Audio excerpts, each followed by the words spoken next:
beaucoup Abdoulaye yaakaar naa su du woon ñëw naa ba fii war naa ci jël ñaari kaddu rek wax nga français boo xam ne képp ku ko déglu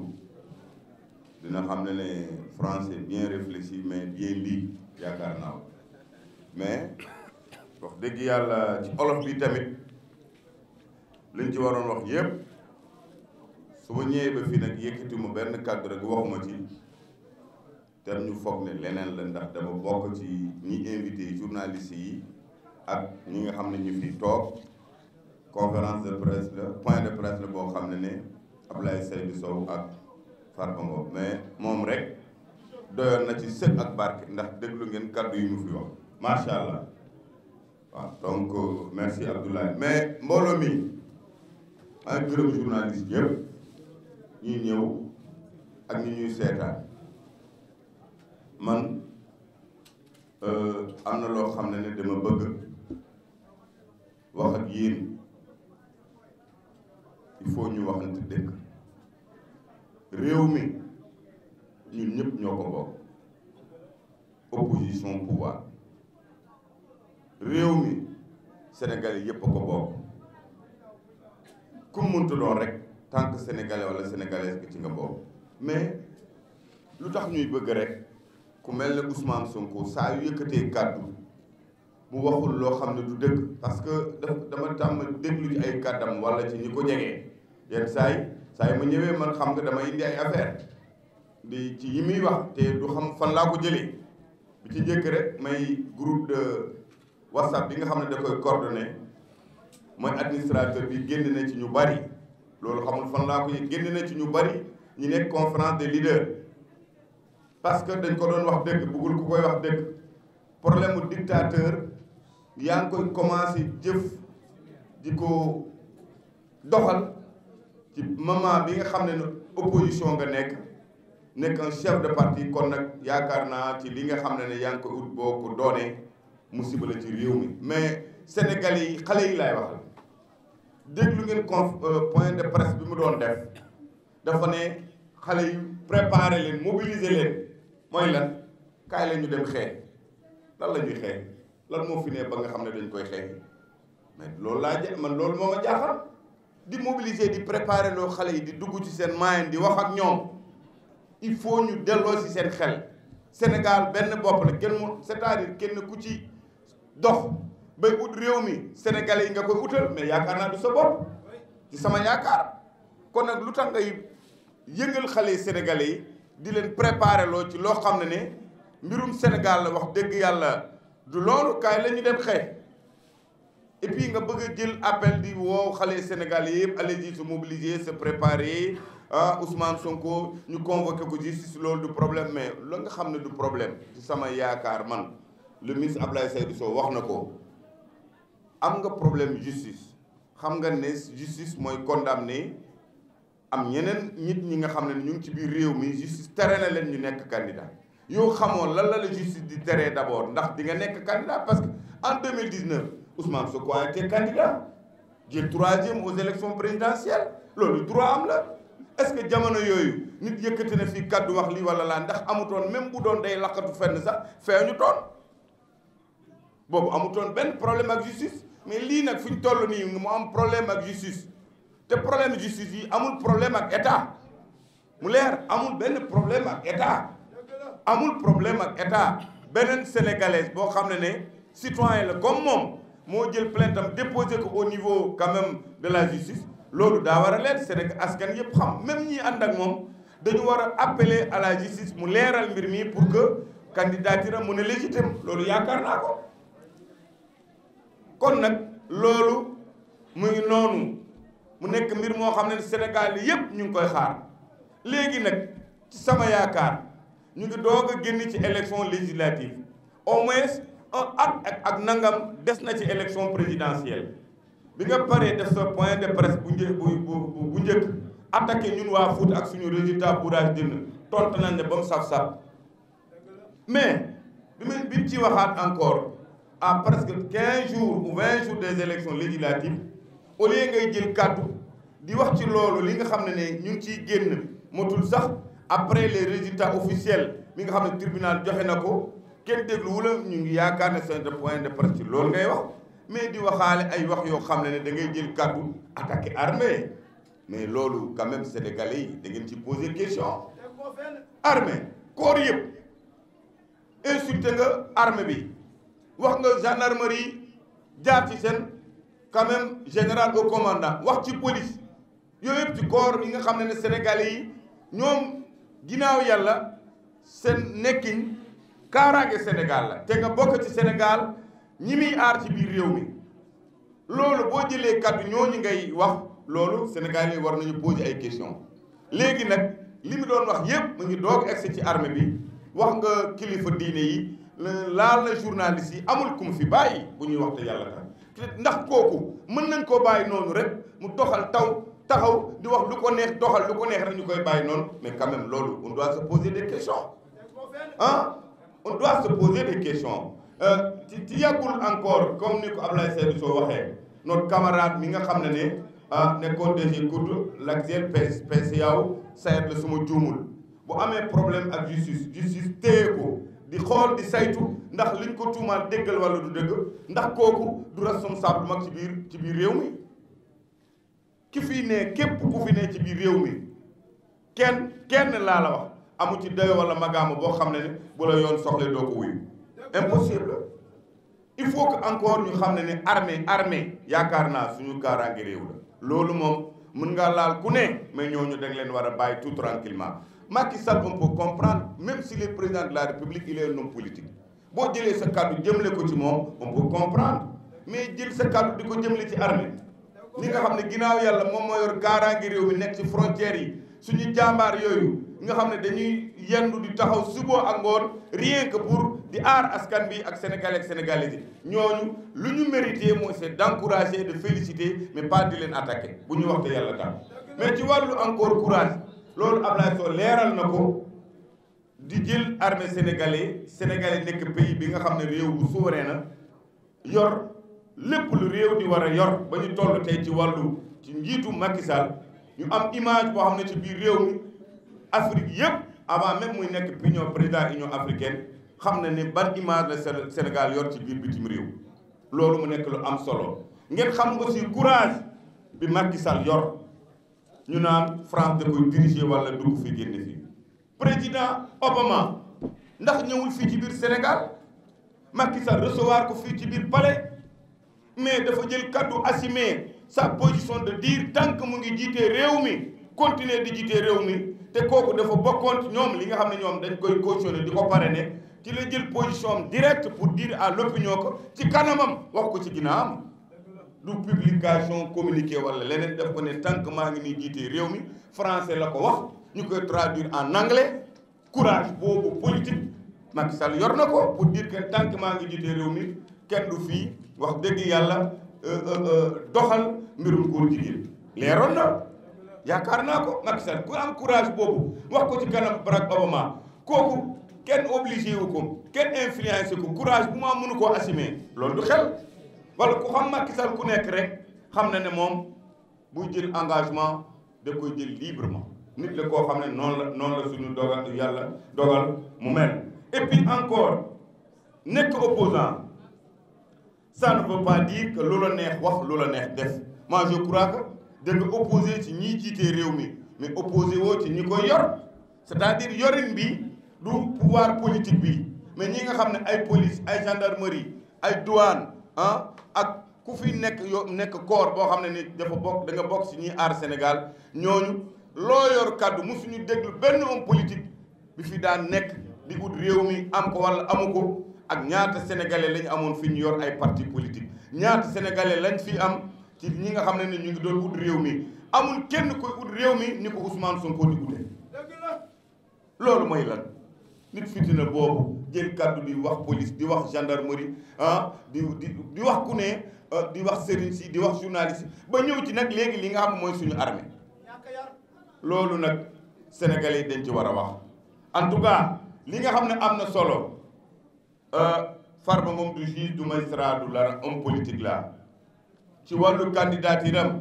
loolu mbir la moo xam ne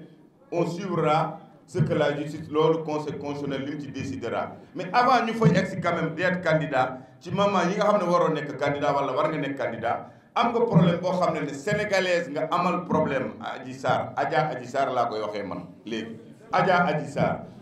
waaw Adji Sarr nga am problème ak moom ndax yéene naa ko mu dem màkk bu ci yàlla andee heure bu paree li muy dox noonu dinaa ko utal billet màkk xëy na mu dem aji quoi Adji Sarr nga am problème ak Adji Sarr léegi boo amee problème ak Adji Sarr problème boobu jeexul parewul ah ci mbir boobu nag ñu pare ci élection ngay jël kàddu au lieu ngay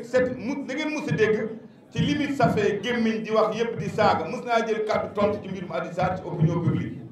lu tax loolu yow neex nga lammiñ bari ngaa wax bëgg ngaa wax lu tax Adji Sarr bi lay tuumaaleel mënoo ci indi tuuti éclaircissement yéen journalistes yi tamit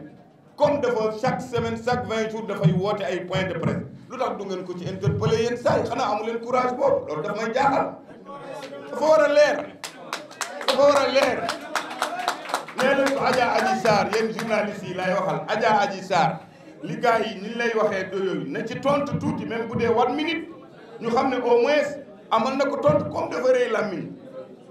dafa rëy lamine di wax rek chaque seconde chaque weer chaque 3 semaines di organiser ay point de presse nañ ci mus a wax mbirum mam ak Adji Sarr avant sax muy dem justice ci wàllu politique mu tontu tuuti comme accusation la accusation boobu leeragul xamaguñu aji la wala moom moo am dégg yéen journalistes yi dee leen ko ci tuuti interpellé bii baa bu leen wooyee point de presse ñu ngi xaar ngeen même bu ko waxul ngeen interpellé ko ndax mu indi ci tuuti leeral loolu dafa am solo trop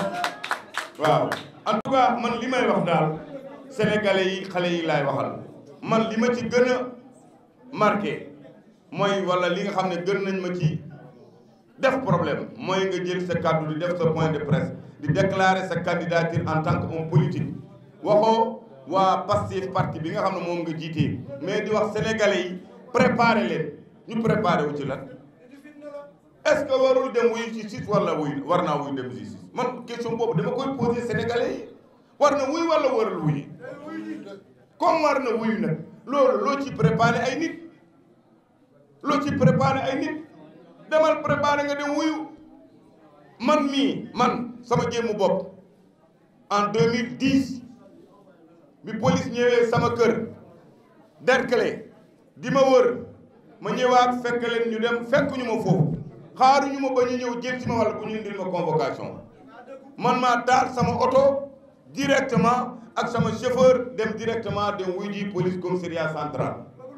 jamono yooyu jotuma convocation boo xamee ne ñu ngi lay wër justice def la soxla wala police gendarmerie yi nga xam ne ni ñoom leeral askan bi lañ fi nekk ñoom ban intérêt la ñu am ci jàpp koo xam ne wala téye koo xam ne dafa toog ci dëkk te ñoom ñoo war a àtte dëkk bi amul solo dama dem wuy ji ba ñëw foofu 7 heures du matin falaa toog ba 19 heures et quelque toog ñuy wax ak man traumatisé wu ma déstabilisé wu ma question yi ma doon posé dama ciy tontu mais ndax duma sénégalais ndax waruma wuyu dem wuyu pourquoi ça Ousmane Sonko dafi gën nit ñi wala daf ñu ëpp ndey ëpp ñu bàyyi mooy kan ku mu fi gën kon nag loolu yàggul ne gis ngeen ni ñu leen ko waxee ki nga xam ne dafa bokk ci responsable yi gën a mag ci biir coalition Benno Bokk Yaakaar wala parti bi biñ ko tuumaalee lu mel noonu dem na wuyu ji mun ci loxo yoon heure bu atte jotee day leer moom it mooy kan ba nga xam ne du dem wuyu ji xanaa moom koo xam ne ëllëg bëgg ngaa doxal réew te yoon xalaat nga di ko doxal man ci sama xalaatu bopp buñ la woowoon sax yaa war a dem war am cawarte bu rëy dem wuy ji rien que pour leeral lii xew loolu dafa am solo en tout cas daal li gën a garaaw attaqué Macky Sall moom ci la dëkk ñun suñu genre yi ku laal Macky Sall ñu dal sa kaw on ne cherche même pas à comprendre je sais que ma position c'est la position de Ablaye Seydou Sow te tamit mu ngi nii di jógee Kaffrine man ma jógee Matam ñu tas fii di organiser conférence de presse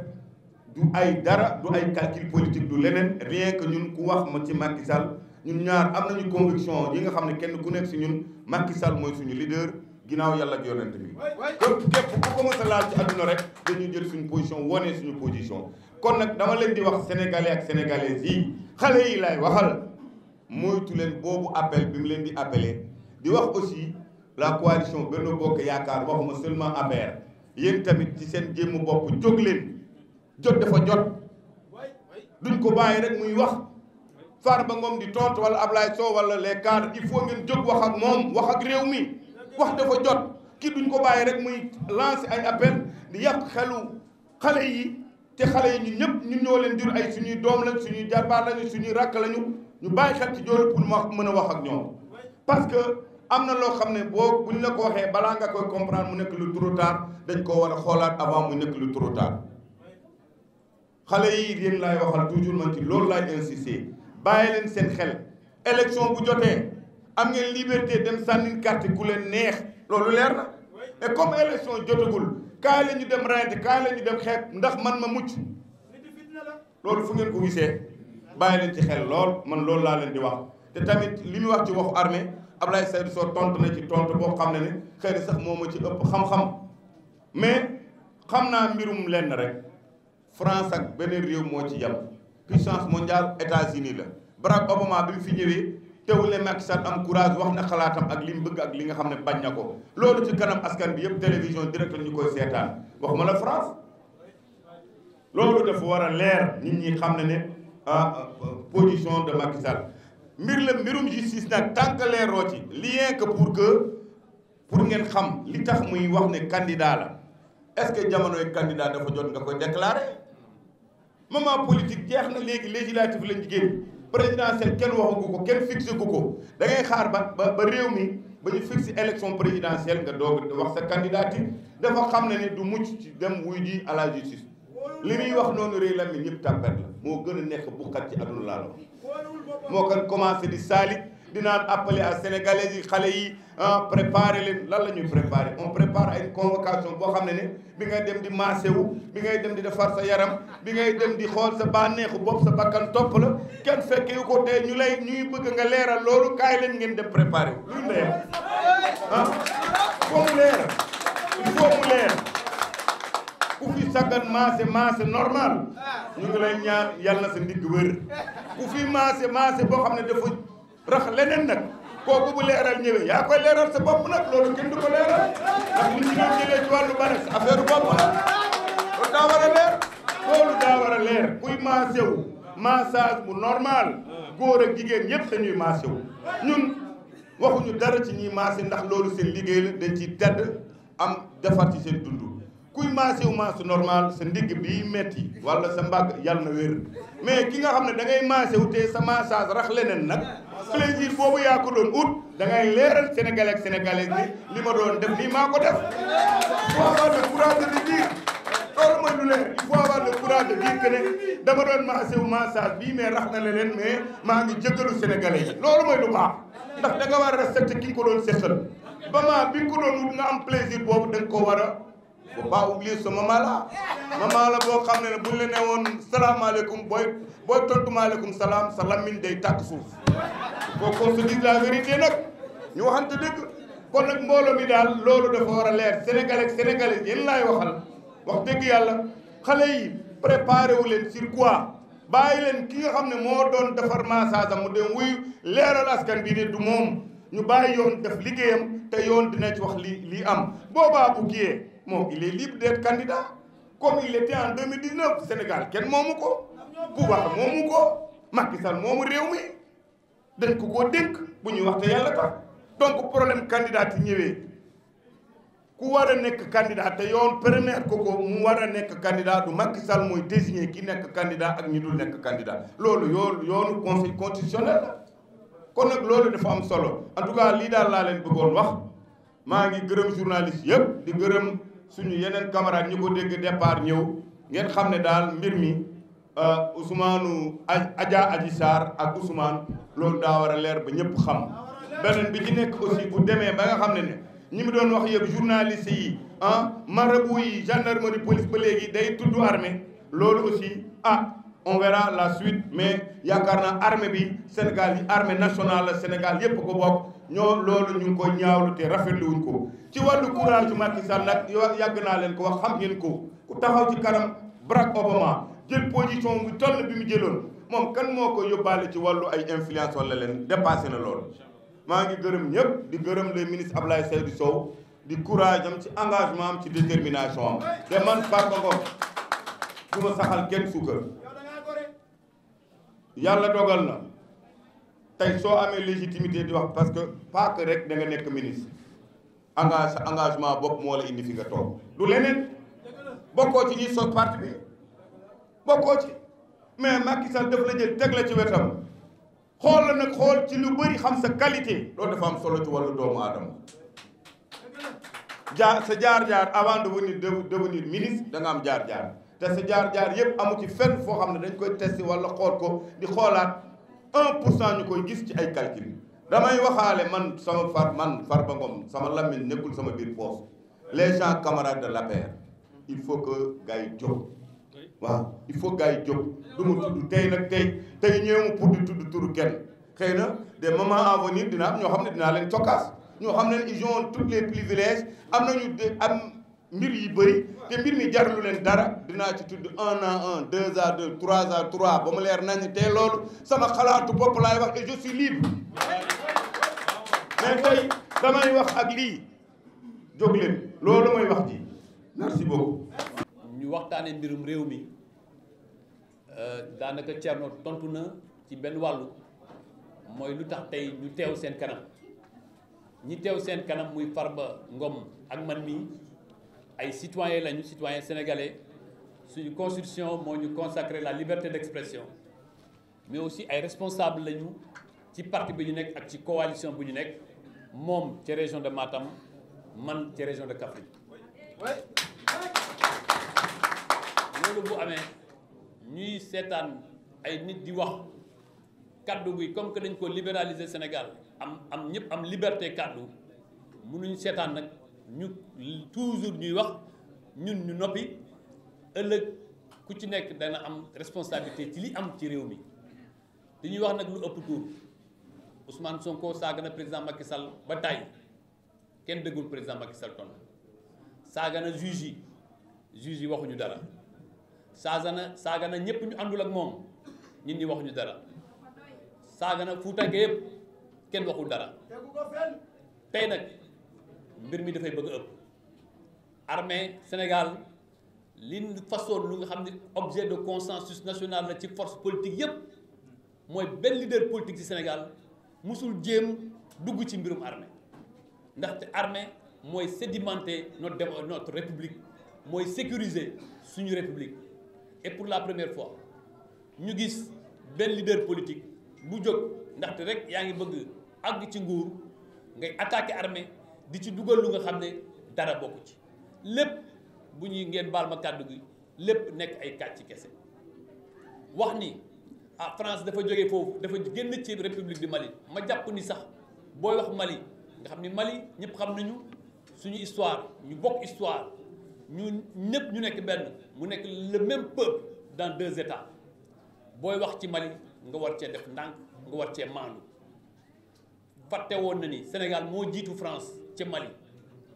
ndaxte Sénégal ànd nag CEDEAO balaa Union africaine balaa Nations Unies ñëw di fa dugg kon Sénégal mébétam ak doxalinam ca Mali ñëpp xam nañu utum jàmm la te image bi gën a frappante mooy président de la République bi mu demee Màkka ngeen gis des citoyennes maliennes topp ko di ko ne président ñu ngi lay ñaan nga intervenir ba Mali ñu am jàmm loolu rek doy na confiance bu nga xam ne Afrique moo ko séddale président Macky Sall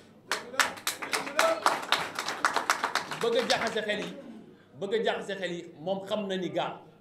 France nu mu nekkee une république souveraine noonu la Sénégal nekkee une république souveraine xam na ni gaa tooñuñu kenn waxuñu kenn président Macky Sall bi mu nekkee président ba tey